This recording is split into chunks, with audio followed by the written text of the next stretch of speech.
Marketing research ini merupakan satu elemen yang penting kerana melalui kajian pasaran ataupun marketing research, owner of the company, ataupun usahawan ataupun peniaga, mereka akan dapat tahulah mengenai what customer need, what customer want. Apa yang customer inginkan, apa yang customer mahukan, customer pilih permintaan customer pada waktu kini. Saya nak tanyalah kepada kuliah 4, boleh ke kalau kita terus jual produk tanpa kita melakukan kajian pasaran ataupun marketing research? Adakah boleh ataupun tidak kuliah 4? Rasa-rasa lah, boleh ke tidak? Tak boleh. Tak boleh. Tak boleh? Kenapa tak boleh pula? Boleh tapi berisiko. Boleh tapi berisiko. Yes, itu adalah jawapan yang tepat lah. Maksudnya boleh, tak ada masalah. You sebagai usahawan, sebagai peniaga, you terus jual produk you tanpa you membuat kajian pasaran. Tetapi ianya berisiko. Kerana apa? Kerana anda tidak pasti adakah produk itu mendapat permintaan daripada pelanggan ataupun tidak. Dan sekiranya anda tidak melaksanakan marketing research first, sebelum you produce your product ataupun you jual lah produk you, kemungkinan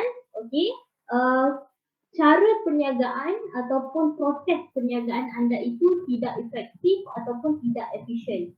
Sebab bila contohlah saya bagi satu contoh you jual produk tanpa mengambil tahu apa yang pelanggan mahukan. Jadi you jual sahaja. Kemudian bila produk you tak laku, baru you akan tengok, oh pelanggan nak macam ni rupanya. Then you need to redo. You perlu packaging balik, you perlu cari supplier yang baru ataupun you perlu tambah kos untuk kerja-kerja penambahbaikan selepas you jual produk yang pertama. Jadi perjalanan itu menjadi berulang, lebih sukar dan kos juga akan meningkat. Jadi benda-benda ni akan menyebabkan you punya perniagaan tidak efisien dan juga tidak efektif. Saya bagi satu contoh lah syoknya Agro Bazaar. You nak jual keripik, nampak simple kan jual keripik. Kemudian you tak buat marketing research, you tak tengok apa niche pelajar, budaya membeli pelajar, apa yang pelajar nak. Contohlah target customer you adalah pelajar Konis 13 ataupun pelajar asasi kan. Jadi keripik tu dah bagus, makanan ringan, snacks boleh bawa ke mana-mana. Cuma you jual dalam packaging yang besar. Packaging yang selalu ibu-ibu akan belilah untuk simpan sebagai stok di rumah. Sedangkan sebagai pelajar, kalau you kaji lah, you buat marketing research, you tengok, sebagai pelajar kita suka packaging bungkusan yang kecil. Kerana apa? Kerana mudah dibawa di dalam kelas ataupun mudah dibawa waktu perjalanan menaiki bas. Jadi bila you jual bungkusan yang besar, ada pula kompetitor, ada pula pesaing yang menjual keripik tetapi dalam bungkusan yang lebih kecil yang mudah dibawa, dan you lihat bahawa produk kompetitor anda berjaya dijual compare to your product. Jadi anda perlu ambil semula. Jadi contoh tindakan lah, after you lihat produk you tak terjual, so you perlu ambil semula bungkusan yang besar tadi. Kemudian you perlu beli semula bungkusan yang kecil. Anda perlu menggunakan masa untuk repack semula. Jadi perniagaan itu ataupun proses itu tidak efisien, tidak efektif.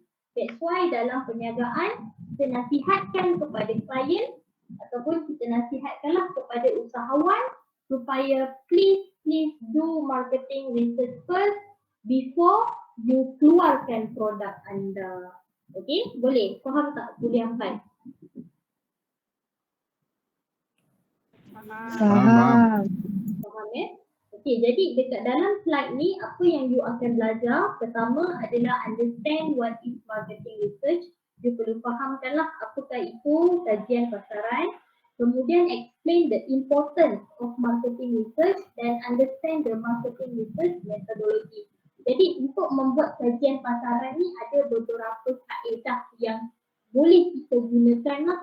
Okay, antaranya adalah survey ataupun kita buat interview. Nanti kita akan lihat one by one. Okay, so what is market research? Market research consists of systematically gathering data about people or companies. Okay, maksudnya bagaimana you kumpulkan data ni, contoh data contoh pendapat pelanggan, apa yang customer inginkan ataupun apa budaya membeli lah dalam masyarakat yang you ingin jualkan produk you.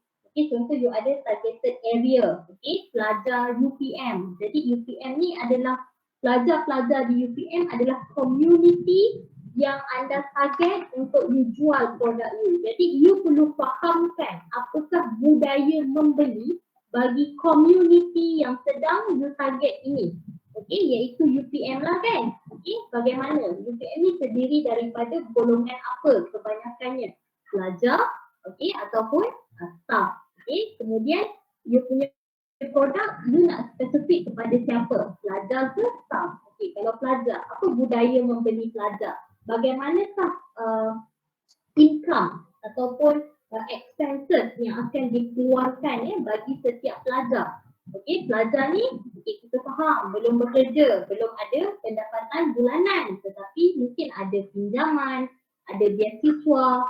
Okey, jadi pengeluaran yang dikeluarkan bagi setiap pelajar ni untuk membeli produk berbeza pula dengan community ataupun dengan kumpulan staff. Contohnya, okey, staff ni dah bekerja. Okey, kemudian ada pendapatan bulanan, mungkin they can expense lebih compare to student. Okey, ini contoh budaya membeli. Okey, jadi bila you kumpulkan segala data tentang you punya targeted customer di dalam your targeted area, okey, data itu pengumpulannya haruslah secara sistematik. Okey, bila kita sebut sistematik, maksudnya you perlu gunakan kaedah yang betul. That's why nanti you akan tengok research methodology. Bagaimana you nak lihat kaedah yang betul untuk you dapatkan data supaya data itu relevan, valid dan boleh digunakan lah. Maksudnya maklumat yang you dapat tu adalah maklumat yang relevan. Okay, bukan maklumat yang pendapat researcher sahaja ataupun pendapat collector sahaja. Okay, so bila you dapat data, you analyze it to your understanding. Okay, kemudian you summarize and you do a report. Macam you buat report kan dalam eksperimen in your lab, okay, perlu ada systematic procedure, betul tak? Bukan you terus masuk, terus ambil bahan-bahan, kemudian you buat eksperimen, okay, kemudian report you buat ikut suka hati you, tak boleh. Okay, kalau you buat macam tu, mesti report you tidak diterima. Macam tu juga kalau you buat market research, mesti ada kaedah yang sistematik dengan cara yang betul. Okay, supaya you punya summarization of data itu adalah relevant dan valid, boleh diterima pakai. Okay, boleh faham tak kuliah 4? Faham. Faham Okay, importance of market research. Okay, kepentingan market research ni adalah membantu usahawan supaya lebih memahami kehendak pelanggan mereka. Jadi bila mereka sudah faham pelanggan mereka mahukan apa ataupun potential customer. Okay, pelanggan, customer and potential customer adalah dua perkara yang berbeza, di mana customer ni you dah confirm. Okay, golongan ini adalah your customer. Mereka pasti membeli produk anda. Tetapi kalau you baru nak launch you punya produk, maka customer itu dikenali sebagai potential customer. Okay, maksudnya customer ni ada 50-50 potential lah. 50% beli, 50% tak beli dengan you punya produk. Okay, jadi bila you buat market research, you lebih faham keadaan semasa, maka you akan rancang strategi dengan lebih efektif dan berkesan. Sama juga macam nombor 2 ni, help the researcher ataupun help the business owner lah to run the business more efficiently dan juga more effectively. Okay, kemudian sekiranya berlaku perubahan dalam permintaan customer needs and preference, maka you boleh aturkan strategi baru yang lebih efektif. Okay, because you understand your customer needs. Okay. Okey, jadi types of market research ni ada dua ya, pelajar kuliah 4. Yang pertama adalah primary research, yang kedua adalah secondary research. Okey, primary research ni kita panggil kajian sekunder lah dalam bahasa Melayu. Kajian primer, manakala secondary ni kajian sekunder. Kalau primary research ni data yang didapat adalah first hand. Maksudnya you adalah pengkaji pertama yang mengumpulkan maklumat mengenai kajian anda. Okey, itu adalah primary research. Manakala secondary research ini adalah di mana you mengambil data yang telah dikumpulkan oleh previous collector ataupun previous researcher. You gunakan data mereka. Okey, you gunakan, kemudian you interpret, you analyze, you elaborate lah untuk you punya kajian. Okey, tetapi data itu adalah data yang telah ada. Kalau primary research daripada scratch, okey, maksudnya tak ada apa-apa, zero, you tak ada maklumat mengenai you punya customer. Okey, dan you adalah orang pertama yang mengambil maklumat lah mengenai you punya customer preference. Okey, boleh? Faham tak kuliah 4? Faham. Faham ya? Okey, jadi dalam primary market research, okey, dalam membuat kajian primary ya, ada 4 kaedah. Yang pertama kita panggil sebagai survey, yang kedua kita panggil sebagai focus group, yang ketiga kita panggil sebagai observation, dan yang keempat kita panggil sebagai interview. Okey, dalam 4 tools ni sebenarnya you boleh pecahkan kepada dua, iaitu kajian kuantitatif ataupun quantitative research, kuanti. Kemudian yang kedua adalah qualitative research. Okey, quali. Bukan quali tu kan, quali masak tu, quali. QUA, LITATIVE. Okey, qualitative. Untuk kuantitatif adalah survey. Okey, survey terletak di bawah quantitative research. Manakala focus group, observation dan interview terletak di bawah qualitative research. Okey, ini pecahan dia lah. Okey. Dapat tak tadi kualitatif dengan kuantitatif? Dapat Dapat. Dapat. Okay. So di dalam quantitative research, okay, salah satu tools adalah survey. Jadi survey ni saya rasa semua orang faham lah. Semua orang tahu di mana you provide a questionnaire, kemudian you distribute questionnaire tersebut kepada sampel. Okay, sampel ni adalah siapa yang you target.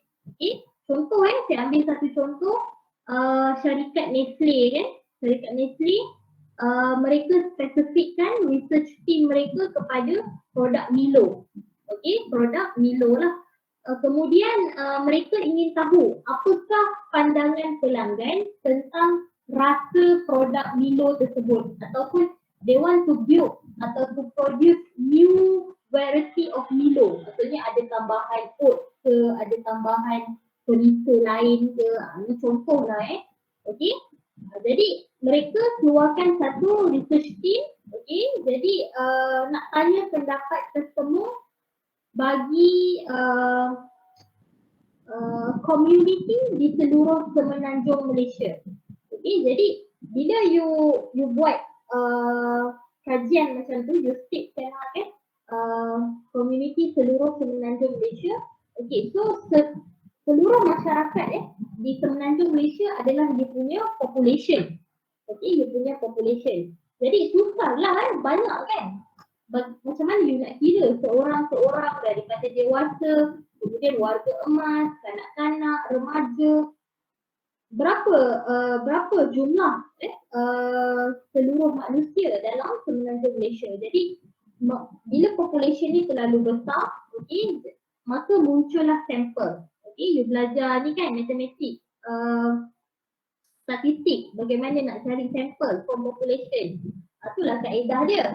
Okey, jadi you cari sampel, jadi sampel ni akan represent pendapat bagi population di seluruh semenanjung Malaysia. Jadi sampel ni lah yang akan dapat questionnaire daripada team researcher tadi untuk dijawab. Jadi jawapan yang diberikan oleh sampel tadi akan represent lah pendapat bagi population. Okey, boleh faham tak kuliah 4? Faham. Biasa kan you pergi mall, hypermarket, supermarket dengan parents ataupun pergi sendiri, tiba-tiba ada macam mini van from Maggi ataupun from any brand lah yang akan bagi you satu survey, satu questionnaire dan minta you jawab. So itu sebenarnya market research lah. Okey, mereka tengah buat kajian pasaran, tengah buat tinjauan. Survey ni tinjauan tinjauan tentang produk mereka. Dan ada dua kumpulan dalam menjawab questionnaire. Yang pertama kumpulan yang bersungguh-sungguh menjawab. Okey, dibaca satu persatu soalan yang ditanya dan dijawab dengan jujur. Okey, markah yang diberikan tu jujur. Dan ada kumpulan yang tak ambil tahu. Okey, kalau boleh nak elak, tak nak jumpa orang yang bagi questionnaire tu kan. Okey, ini saya nak ajar awak semua lah sebab you all dah masuk dalam bahagian survey ni. Untuk develop questionnaire bukan mudah. Okey, di mana perlu ada verifikasi daripada pakar pembuat soalan dalam bidang tersebut. Okey, contoh bidang pemasaran kan. Jadi you nak tanya apa? Pendapat ke, pandangan ke, persepsi ke? Nampak macam sama kan? Pendapat, pandangan, persepsi. Tapi sebenarnya tiga ni kalau kita lihat lebih detail adalah tiga elemen atau tiga perkara yang berbeza. Jadi soalan yang ditanya dalam questionnaire tu, contohlah tak ada verification kan daripada mana-mana expert dalam pembuat questionnaire. You nak tanya persepsi tapi soalan dalam questionnaire itu adalah soalan tentang pendapat ataupun pandangan. Jadi dah ada miss lah di situ dah ada kekeliruan di situ. Okey, kemudian adakah soalan yang di dalam questionnaire itu bertepatan dengan kajian anda? Okey, kadang-kadang kajian you nak tanya A tapi questionnaire soalan dalam questionnaire you tanya B. Jadi bila you analyse, you interpret the result, maka result itu tidak valid. Okey, kerana apa? Kerana soalan dalam questionnaire itu salah. Okey, jadi susahlah untuk membangunkan questionnaire. Dan bila kita sebagai sampel, okey, contohlah anda sebagai sampel, mana tahu kan suatu hari nanti you dapat questionnaire, you kena jawab. Sila jawab dengan jujur ataupun dengan betul. Jangan tinggalkan satu elemen. Okey, kerana satu elemen, satu questionnaire yang rosak, maka questionnaire itu akan dikira tidak valid.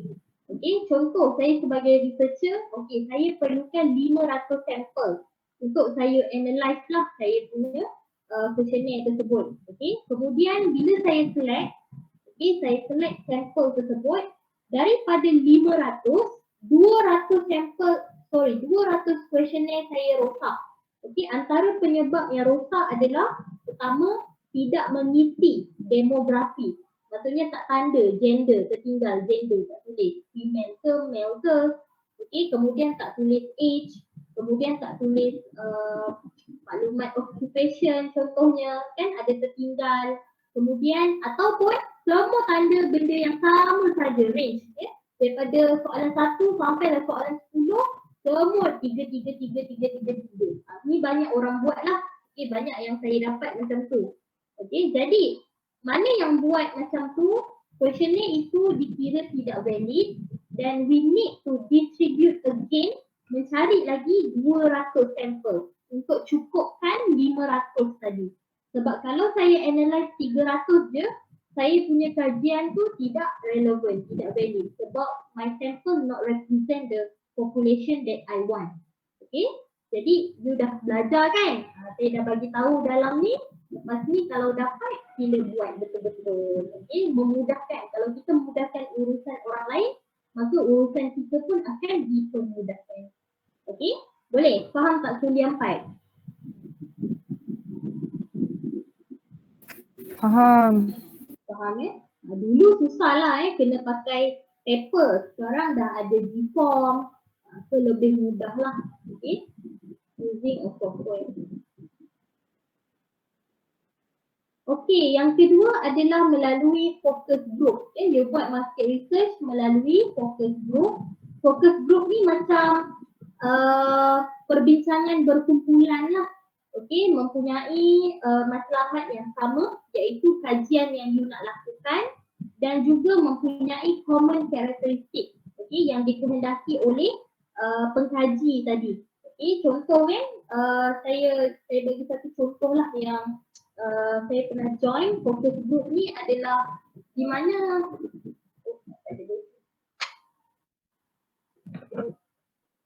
okey, waktu ni ada seorang lah pelajar PhD daripada Fakulti Teknologi Makanan. Jadi pelajar ni ingin hasilkan kuih bakar ataupun kuih Kemboja instant. Kenal tak kuih bakar? Kuliah 4.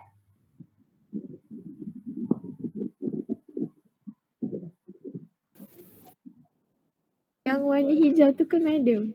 Ya, betul. Yang warna hijau, kemudian ada macam apa? Ada Macam terbakar-terbakar atas tu kan? ya, betul. Terbakar tu warna hijau. Siapa tak kenal Belah 4 ni mungkin kenal lah ya. Banyak akan dijual di bazar Ramadan. Okey, jadi pelajar ni nak hasilkan kuih bakar secara instant. Dia punya kajian bukanlah mengenai kuih bakar, di mana kajian pelajar ni kalau tak silap saya how to preserve our traditional cuisine lah, macam tu. Dia punya kajian tu, jadi salah satu traditional cuisine for our country is kuih bakar. Jadi how to preserve, she want to make it instant. Okay, maksudnya kalau you pergi mana-mana, you pergi overseas pun you boleh bawa packaging ataupun bungkusan kuih tersebut, then you boleh buat dekat sana, you boleh introduce kepada masyarakat lain tentang kuih tersebut. Jadi pelajar ni dia punya vision, dia nak hasilkan kuih tersebut macam mana kalau you buat air kopi instant ataupun buat Milo instant kan, kita buka ada sachet tu, masukkan air panas, kacau-kacau dan siap. Macam tu lah dia punya vision. Okay, jadi dia nak buka aja bungkusan kuih tu, kemudian masukkan dalam cup ataupun mug ke ataupun bekas bulat ke, bekas apa-apa lah kan. Kemudian masuk dalam microwave ataupun oven dan jadi kuih. Tak perlu dah perlukan orang yang mahir ataupun perlu any ingredient campur-campur, guna any tools campur. Saya pun tak tahu nak buat kuih bakar macam mana. Madam, kalau macam tu bukan sama je Ya. kalau macam dia dikira sebagai frozen food. Frozen food, Ha maksudnya kuih bakar tu jadikan frozen food. ah. Itu saya tak tahulah yang itu mungkin dia tak terfikir lah time tu kan. Mungkin awak boleh ke bawa kajian ni kalau you ambil food tech lah. Okay, you change to frozen food. Teringin juga saya nak tengok macam mana kan, macam curry puff kan, curry puff frozen, apa semua tu. Maybe kalau frozen food ni susah sikit kalau you nak carry tu tempat yang jauh. Okay, mungkin dia tak tahan lama kan. Kalau macam instant dalam bungkusan kecil macam kopi instant tu lebih mudah, dia punya expired date dia lebih lama.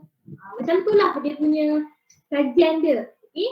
Kemudian apa yang pelajar ni buat before she develop ataupun dia hasilkan lah produk tersebut, maka dia perlu dapatkan kajian pasaran. Kajian pasaran dia perlu dapatkan maklumat lah daripada orang ramai tentang the product. Okay, so apa yang pelajar ni buat, dia buat focus group. Okay, market research tu dia buat focus group. Jadi dia tanyalah siapa yang minat terhadap kuih bakar ni, kita discuss dalam tempoh 2 jam, sejam macam tu. Okay, dan soalan-soalan tu dia dah ada lah. Okay, antara perbincangan yang ada dekat dalam meeting itu adalah okey, bungkusan tu nak macam mana? Adakah bungkusan yang besar ataupun bungkusan yang kecil? Kemudian texture kuih tu before you masukkan air panas tu macam mana? Adakah secara liquid ataupun powder? Kemudian dari sudut perisa, adakah dia terus buat perisa yang pelbagai ataupun original perisa? Kemudian berapa masa yang diperlukan untuk kuih itu siap. Maksudnya after you masukkan kuih tu dalam mug, kemudian masuk dalam oven, berapa masa yang selalunya customer willing to wait. Kadang-kadang customer setengah jam dia rasa macam lama sangat. Dia pergi beli je. Ataupun setengah jam it's okay. Ataupun nak kurangkan lagi kepada 15 minit contohnya. Kemudian bila maklumat itu telah terkumpul, barulah pelajar ni tadi, pelajar PhD ni tadi akan pergi kepada step yang seterusnya. Barulah dia akan masuk makmal, dia akan develop produk tersebut. Dia akan tengoklah pro and cons daripada focus group perbincangan tadi. Kemudian kalau ada feedback yang dia nak, maka dia akan proceed kepada step yang seterusnya. Macam tu juga kalau usahawan ni. Jadi kalau mereka buat focus group, akan adalah perbincangan apa semua, dan baru dia akan proceed untuk hasilkan dia punya produk lah. Okey, boleh? Faham tak? Kuliah 4. Faham.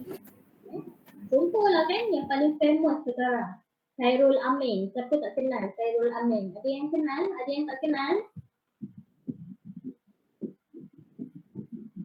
Kenal.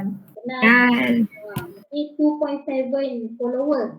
2.7 million followers. Mesti semua orang kenal daripada pelbagai peringkat umur lah. Kita lihat dari sudut kejayaan dia lah. Khairul Amin ni boleh jadikan contoh sebagai usahawan yang bermula daripada scratch. Bagaimana dia develop brand dia daripada apa kepada apa. Jadi the final product adalah sambal dia kan. Jadi untuk hasilkan sebotol sambal itu bukanlah mudah kalau kita baca dia punya jurnal dia kan, dia punya video tu. Jadi dia akan buat dulu focus group, dia akan buat dulu questionnaire, dia akan buat survey, tapi dengan cara yang berlainan lah. Focus group, dia berbincang lah bersama dengan tim dia, kemudian barulah dia hasilkan produk dia. Dikilang, mula-mula dia buat di rumah, kemudian bila bisnes berkembang, baru dia ambil risiko dengan buka kilang. Macam tu lah perjalanan kalau you nak buat market research. Yang ketiga adalah melalui observation, pemerhatian terhadap produk, how the subject ataupun sample interact with a product iaitu melalui kajian. Selalunya kajian ni jaranglah orang lakukan, ianya berlaku terhadap produk yang spesifik. Contohnya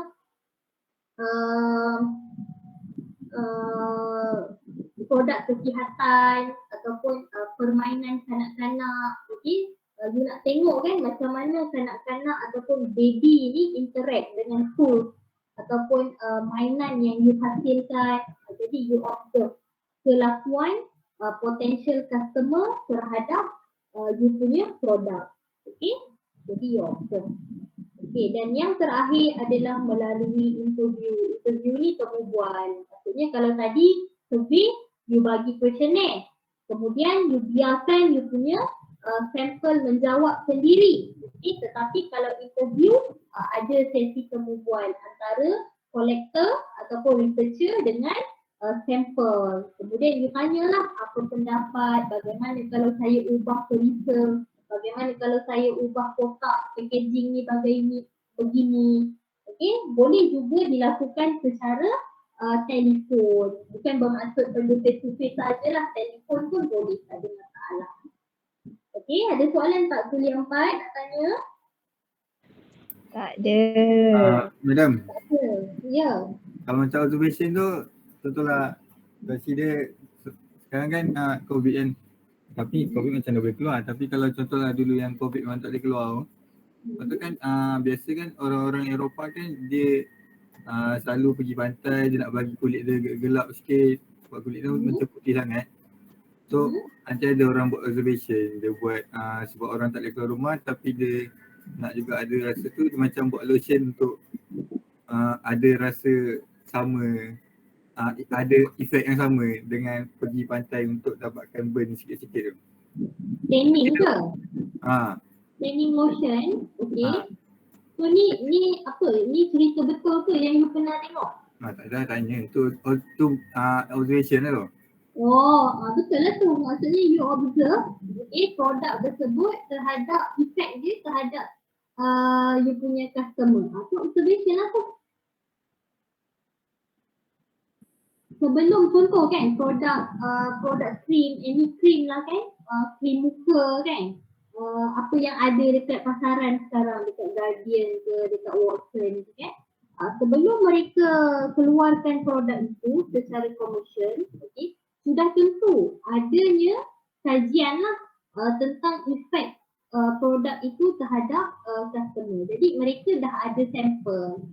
Okay, sampel ni itu company punya maklumat lah company punya maklumat, siapa yang jadi sampel apa semua tu kita tak tahulah.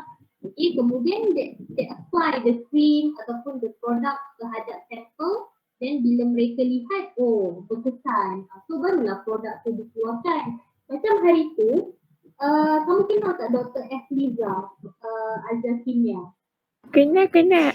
Dia ajar kita orang waktu SEM 1. Ajar SEM 1 kan?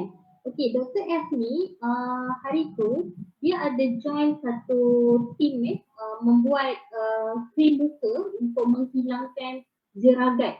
Okay, ni perempuan tahulah jeragat ni. Okay, jadi cream tu adalah produk UPM lah dengan beberapa collaborator. Jadi waktu tu Dr. F ni dia minta beberapa orang untuk menjadi sampel terhadap produk tersebut. Dan sampel tu dia spesifikkan lah kepada umur berapa, kepada umur berapa. Contoh kita nak lihat jeragat tu hilang untuk wanita yang berumur 30 sehingga 45. Kalau 20-30 ke bawah ni tak banyak sangat sebab you all punya kulit masih muda lagi kan. So 30 hingga 45. Jadi siapa yang dalam karakteristik tersebut 30 hingga 45, kalau you nak jadi sampel, then you bagi nama, okay, kemudian dia adalah procedure dia try pakai cream tu siang dan malam contohnya. Kemudian before you pakai cream, you pakai toner ke macam tu lah. Okay, so once produk itu telah diluluhkan oleh KKM, kemudian bila kita lihat kesan pada sampel tu berkesan, barulah produk tu boleh dikeluarkan. Dan dah ada keluar dah pun produk tu. You boleh carilah dekat FB rasmi UPN. Okay, nama produk tu saya lupa tapi dia cream lah. Okay, untuk jeragat, hilangkan jeragat. Saya rasa remaja tak perlu kot pakai. Yang ni untuk yang wanita yang 30 years old ke atas je.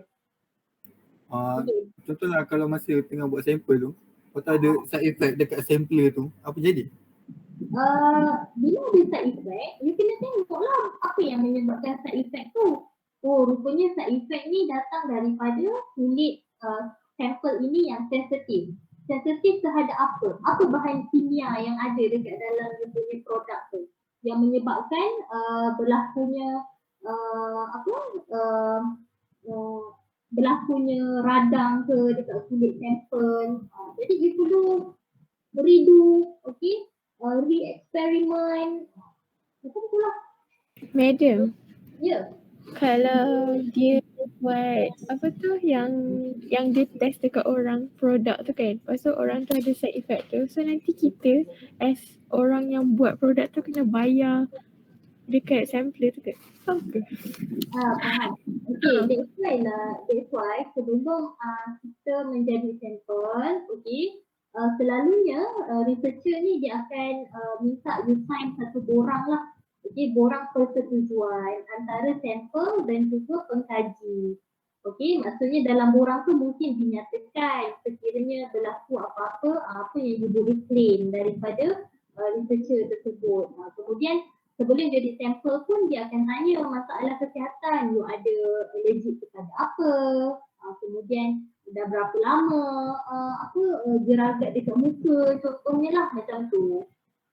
Jadi ada MOU lah, ada dokumen perjanjian macam tu. Boleh faham?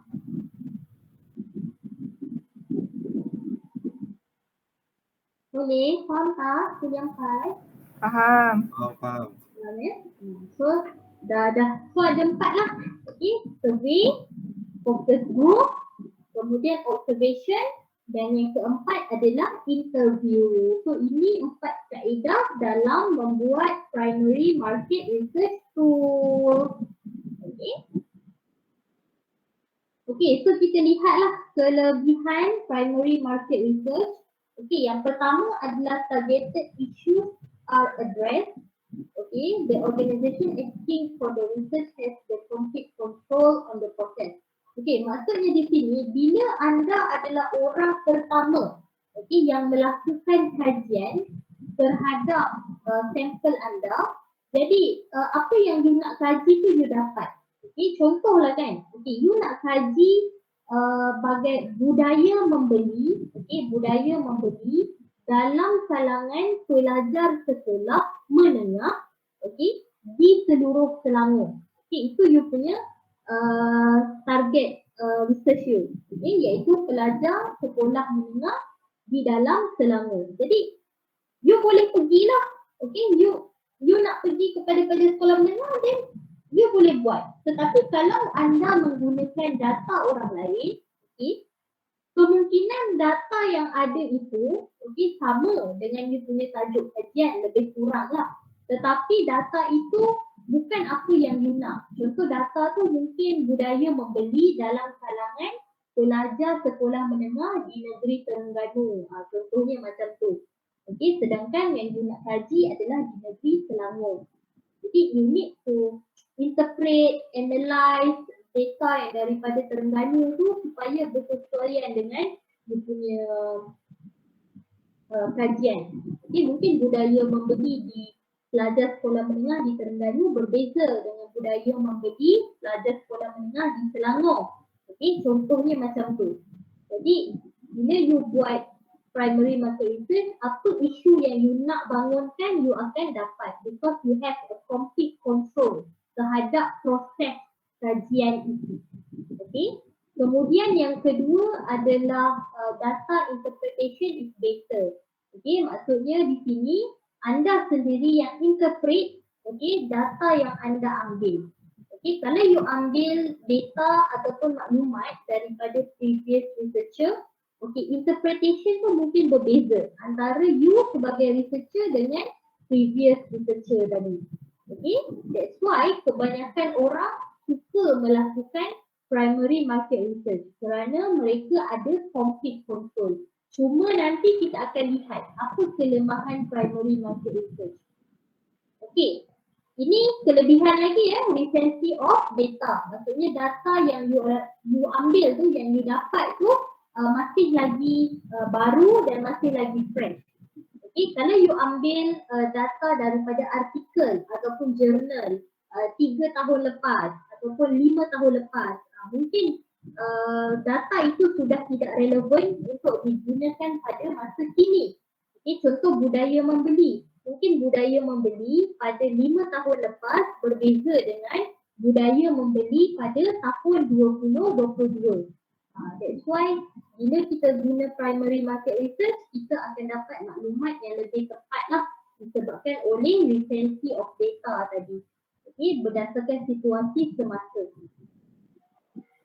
Kemudian kelebihan primary market research adalah hak milik.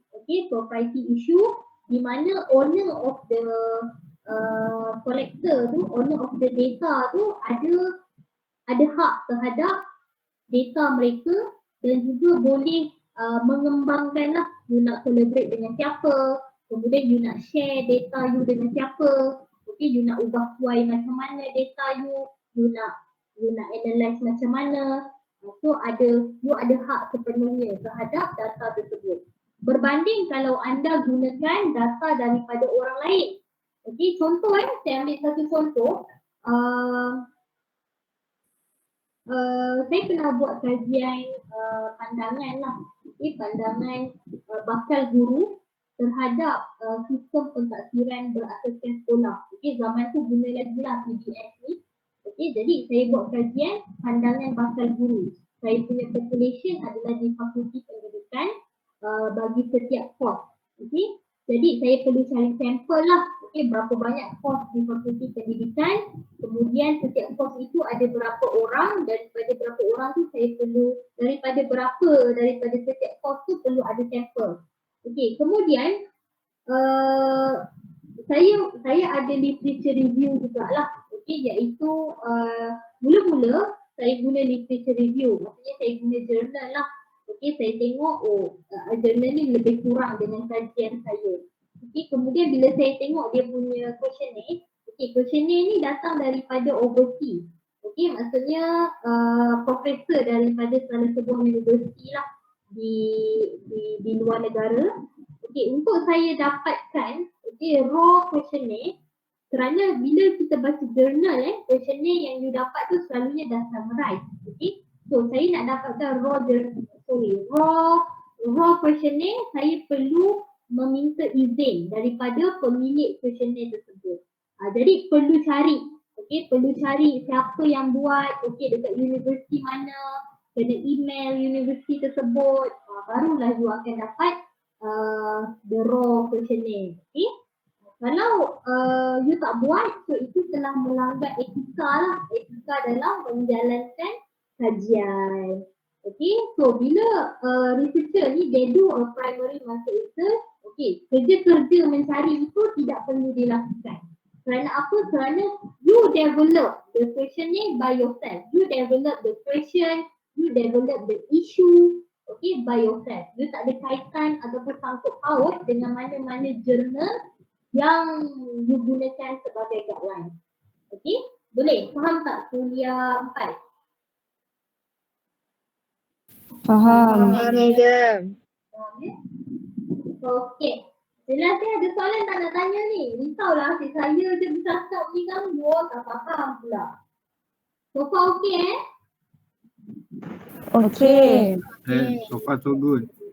So far so good. Alhamdulillah. Okey, so tadi kelebihan. Primary market research. Now we look at the disadvantage lah, kelemahan dia. Yang pertama adalah high cost.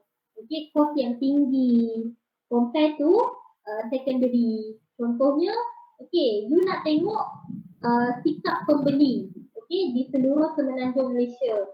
Jadi pembeli apa? So you kena pergilah kepada setiap negeri yang ada dekat Semenanjung Malaysia ni. Kos dari segi minyak, kos dari segi penginapan, kos dari segi makan kan, ataupun you ada hire any team kan, hire pembantu ke RA ke kan. Okay, so you kena bayar upah kepada you punya pembantu tersebut. Jadi ada kos yang tinggi dalam primary market research compare to kalau you buat secondary. You tak perlu bergerak jauh lah, maksudnya apa yang you nak tu kebanyakannya dah ada dalam buku, dalam encyclopedia, dalam jurnal, dalam artikel. Jadi kos-kos macam penginapan, kos-kos mengupah tu kurang compare to primary market research. Yang kedua adalah inaccurate feedback. Kenapa inaccurate pula ni? Boleh tak someone tolong terangkan kepada saya? Tadi kata recent data lah, kemudian dapat interpretation yang better lah, tiba-tiba disadvantage inaccurate feedback. Boleh tak someone terangkan kepada saya apa kaitan primary market research dengan inaccurate feedback? Anyone nak cuba? Kalau macam yang contoh medium cakap tadi kan, contoh dia cakap nak ambil daripada sekolah menengah dekat Selangor. Tapi yang dia pergi sekolah menengah tu, dia just macam pergi sekolah menengah yang bandar-bandar je. Yang luar bandar semua dia tak pergi pun ambil research tu. Yang pertama, sampel tidak represent the population. Jadi bila sampel you salah, maksudnya bila sampel you salah kan, contohlah kan, population ada dalam 50,000 lah contoh population. Kemudian bila you buat kira-kira, kemudian you buat kira-kira, you punya sampel patutnya dalam 30,000. Tetapi bila you calculate, you buat sampel dalam 20,000. Jadi 20,000 tu tidak represent 50,000. Jadi you punya interpretation of data tu salah lah because your sample not represent your population. Okay, tu yang pertama. Yang kedua, apa lagi yang menyebabkan inaccurate feedback? You rasa-rasa sebab apa? Madam, kalau macam customer orang tu dia tak isi dengan penuh borang feedback tu. Jadi juga tak? Itu tidak, sebabnya kalau orang tu tak isi penuh, kita dah tak guna dah dia punya questionnaire sebagai data. Kita dah buang dah. Okay, kita dah buang siap-siap dah. Okay. Yang ini ibarat macam inaccurate feedback ni ibarat macam you dah analyse, you dah interpret, okay, you punya data tersebut, you dah buat report, tetapi report you ni tak tepat. Okay, contoh kita kata budaya membeli dalam kalangan masyarakat Malaysia ini berada pada tahap yang tinggi. Maksudnya masyarakat Malaysia ni memang suka membeli belah. Macam tu. Okay, you dah ada statement tu. Tapi statement tu sebenarnya tak tepat. Apa yang menyebabkan statement tu tak tepat? Macam tu lah. Okay. Apa salah satunya? Yang pertama tadi macam yang aku cakap lah. Okay, di mana sample tidak represent the population. Okay, yang kedua,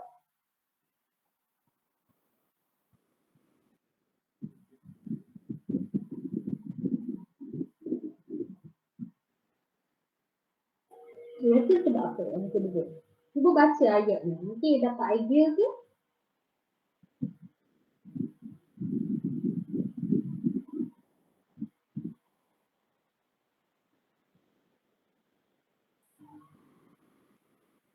Ada yang nak cuba? Boleh 4 ke tak dapat?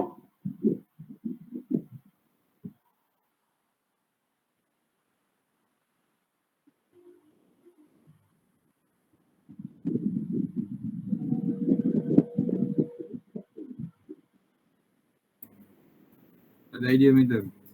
Ada idea. Blur pula tengah-tengah hari ni. Okey, di mana sampel you berlakunya bias. Okey, berlakunya bias ketika sampel menjawab soalan. Contohlah kan, you interview sampel. Okey, di mana sampel ni berada dalam keadaan yang tidak selesa lah pada waktu itu, ataupun sampel berada dalam keadaan yang tidak selamat contohnya kan. Okay, jadi feedback ataupun jawapan yang diberikan oleh sampel itu tidak benar-benar jujur. Jadi berlakunya inaccurate feedback. Ataupun, okay, contoh kan, you ni owner satu brand. Okay, you owner satu brand ataupun you bekerja lah dalam brand tersebut. Okay, saya ambil brand, sebab saya perempuan kan, saya ambil lah brand yang saya kenal, Aryani. Contoh kan, brand Aryani. Okay, so you ni adalah research team dalam Aryani punya kedai. Okay, so you nak tahu kualiti, anda ditugaskan oleh bos anda untuk tahu feedback daripada pelanggan mengenai kualiti tudung. Okay, kualiti fabric daripada syarikat Aryani contohnya. Jadi you pun pergilah buat interview ataupun buat focus group ke, buat questionnaire ke kan. So you pergi dan kebanyakan sampel you ini adalah peminat kepada brand Aryani tersebut. Okay, jadi bila mereka ini adalah fan kepada Aryani brand, maka feedback yang you dapat sentiasa positif. Jadi kualiti terbaik, harga pun murah, macam tu lah. Okay, so you punya feedback tu tidak begitu tepat. Sebab apa? Sebab you salah pilih sampel. Okay, kalau you nak tahu betul-betul kualiti produk you, so you kena variasikan you punya sampel. Okay, mungkin sampel tu datang daripada fans of Aryani ataupun fans daripada brand lain, supaya bila you tanya brand lain, they can compare, okay, the material, macam tu lah. Okay, boleh? Faham tak yang 4? Faham, madam. Faham ya? Okay, so yang terakhir adalah time consuming, di mana primary market research ni sangat panjang lah perjalanan dia dan memerlukan masa yang banyak compare to secondary market research.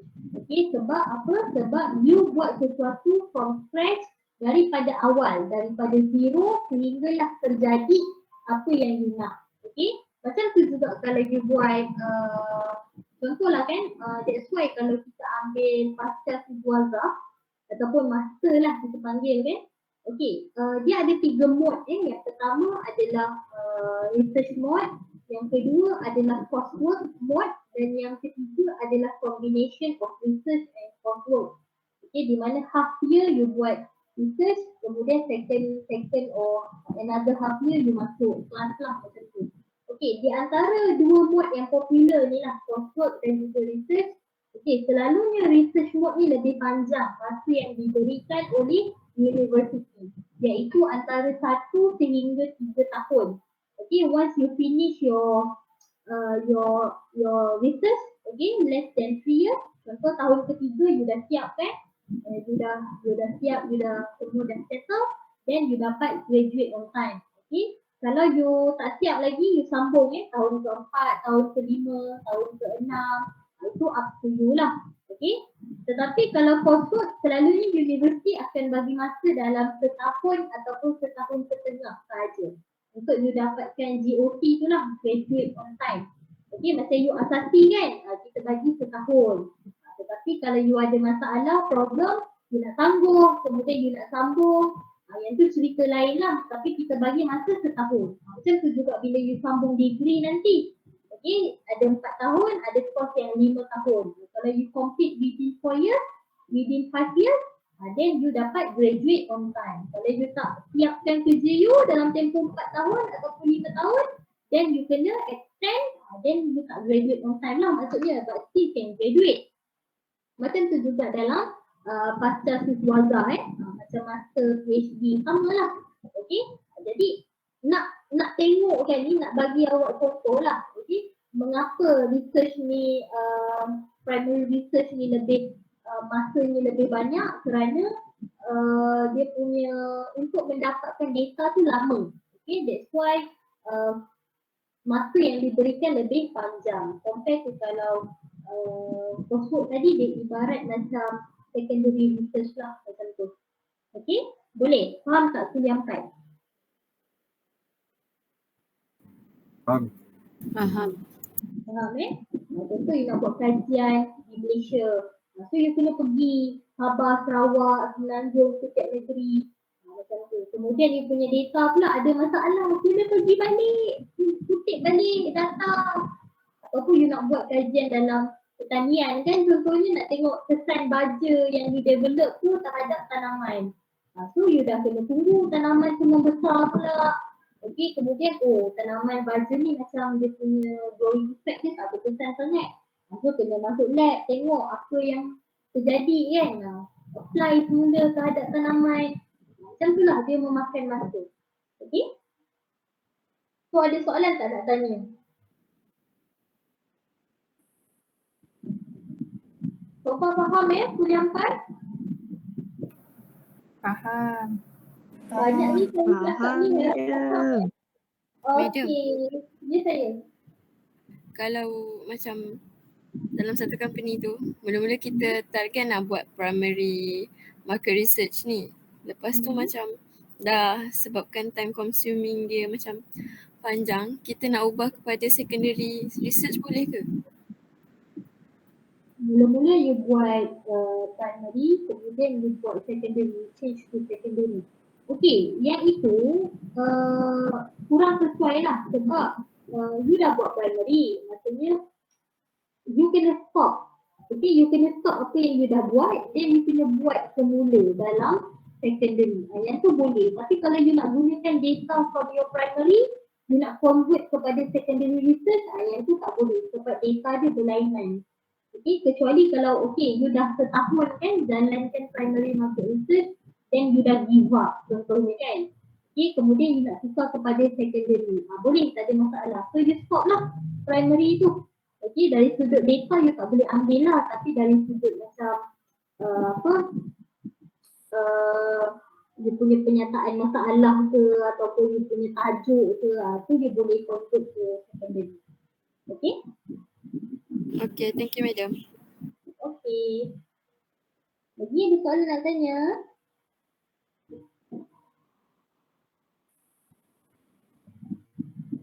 Tak ada? Okay, so kalau tak ada, saya stop sampai sini. Kita jumpa pada hari esok. Boleh ya, kuliah 4. Dan jangan lupa isi attendance. Saya baru nak buka link ni. Nanti saya dah siap, saya blast dalam WhatsApp. Okay? Okay, madam. Boleh. Okay. Okay, bye-bye. Thank you, madam. Thank you, madam. Madam.